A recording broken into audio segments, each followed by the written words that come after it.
누가복음 22장. 6월절이라고도 하는 무교절이 다가왔습니다.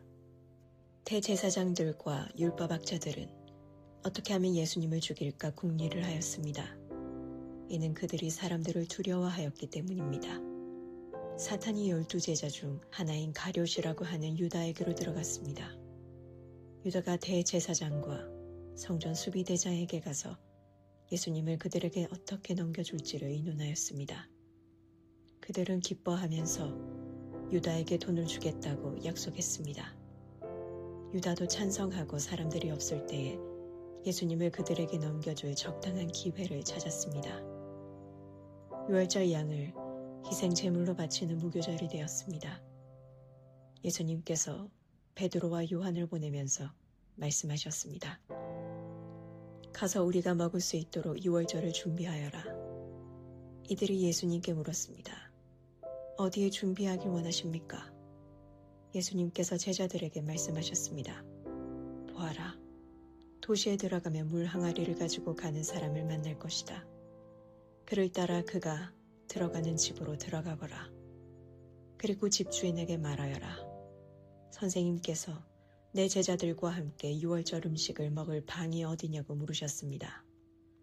그러면 그 사람이 위층에 있는 정돈된 큰 방을 보여줄 것이다. 거기서 유월절을 준비하여라. 베드로와 요한이 가보니 모든 것이 예수님께서 말씀하신 그대로였습니다. 그들은 그곳에서 유월절을 준비하였습니다. 때가 되어 예수님께서 식사 자리에 앉으셨습니다. 그리고 제자들도 예수님과 함께 앉았습니다. 예수님께서 제자들에게 말씀하셨습니다. 내가 고난을 받기 전에 너희와 함께 이 유월절 음식을 먹기를 간절히 바랐다. 내가 너희에게 말한다. 유월절이 하나님 나라에서 이루어질 때까지 다시는 유월절 식사를 하지 않겠다. 예수님께서 잔을 받아서 감사기도를 드리고 말씀하셨습니다. 이 잔을 받아 너희들끼리 나누어 마셔라. 내가 너희에게 말한다. 하나님 나라가 올 때까지 포도 열매에서 난 것을 이후로는 마시지 않을 것이다. 그리고 예수님께서 빵을 들고 감사기도를 드렸습니다. 그리고 떼어서 제자들에게 주시며 말씀하셨습니다. 이것은 내가 너희에게 주는 내 몸이다. 이것을 행하여 나를 기념하여라. 이와 같이 빵을 드신 후에 잔을 가지시고 말씀하셨습니다. 이 잔은 너희를 위하여 흘리는 내 피로 세운 새 언약이다. 보아라.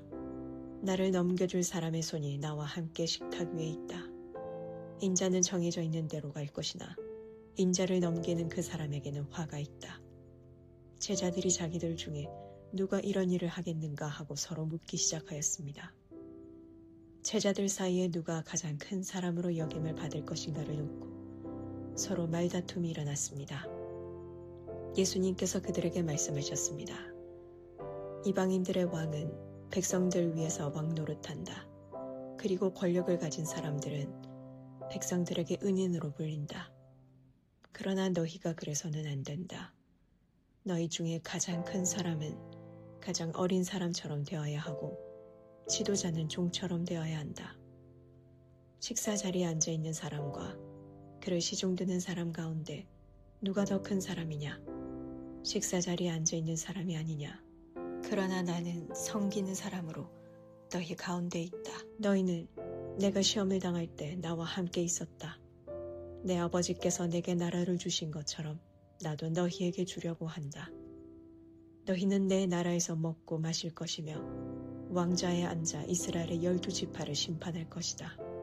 시몬아, 시몬아, 사탄이 너를 마치 밀 까부르듯 하는 것을 허락해달라고 요청하였다. 그러나 나는 내가 믿음이 꺾이지 않도록 기도하였다. 내가 돌아온 후에 내 형제들을 굳게 하여라. 베드로가 예수님께 말했습니다. 주님, 주님과 함께라면 감옥에 갈 수도 있고 죽을 준비도 되어 있습니다. 예수님께서 말씀하셨습니다. 내가 내게 말한다. 오늘 닭이 울기 전에 내가 3번씩이나 나를 모른다고 부인할 것이다. 예수님께서 제자들에게 말씀하셨습니다. 지갑이나 가방이나 신발이 없이 내가 너희를 보냈을 때 너희에게 부족한 것이 있었느냐? 그들이 대답했습니다. 아닙니다. 없었습니다. 예수님께서 제자들에게 말씀하셨습니다. 그러나 지금은 지갑이 있는 자는 지갑을 챙기라. 가방도 그렇게 하여라. 칼이 없으면 옷을 팔아서라도 사라.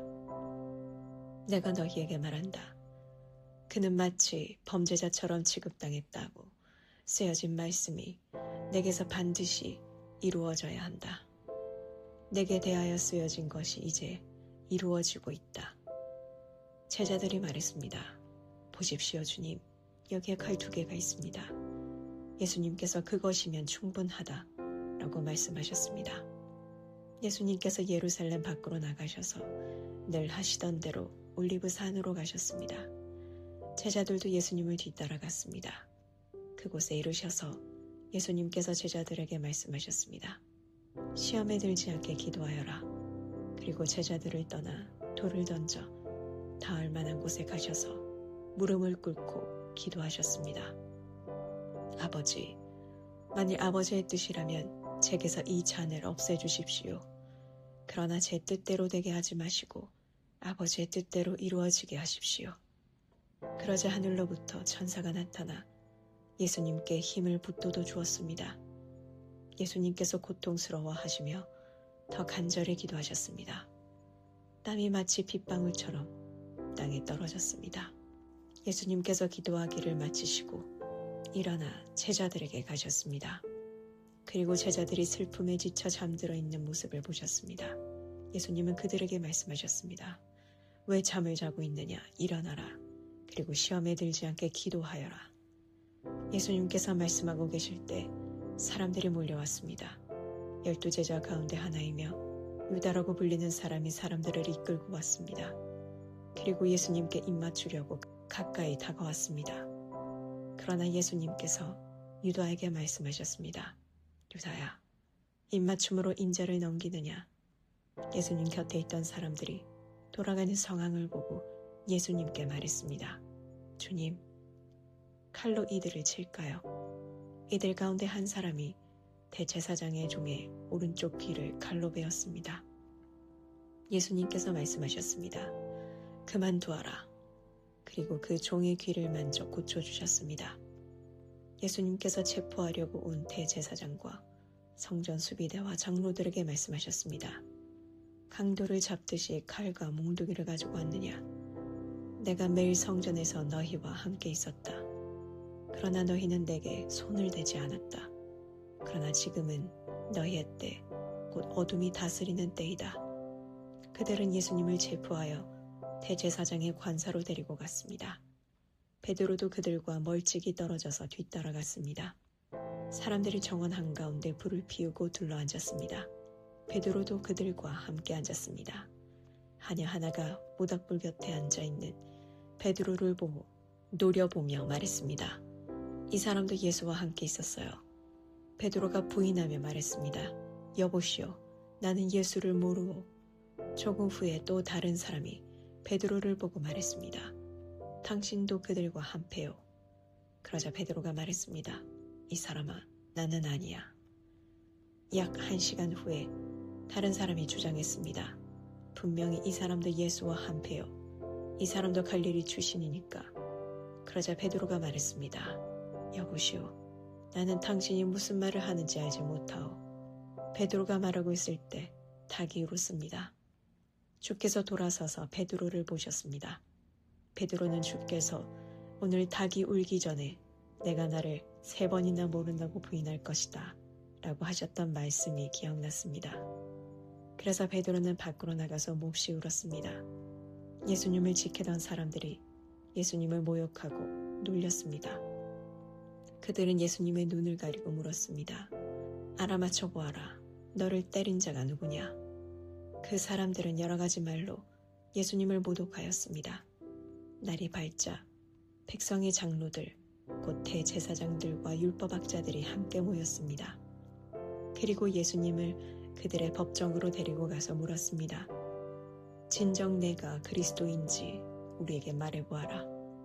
예수님께서 그들에게 말씀하셨습니다. 내가 너희에게 말해도 믿지 않을 것이다. 또한 내가 물어도 너희가 대답하지 않을 것이다. 그러나 이제부터 인자가 전능하신 하나님의 오른쪽에 앉게 될 것이다. 그들이 모두 물었습니다. 그러면 당신이 하나님의 아들이요? 예수님께서 그들에게 대답하셨습니다. 내가 그렇다고 너희가 말했다. 그들이 말했습니다. 우리에게 무슨 증거가 더 필요하겠는가? 우리가 직접 이 사람의 입에서 나오는 소리를 들었다.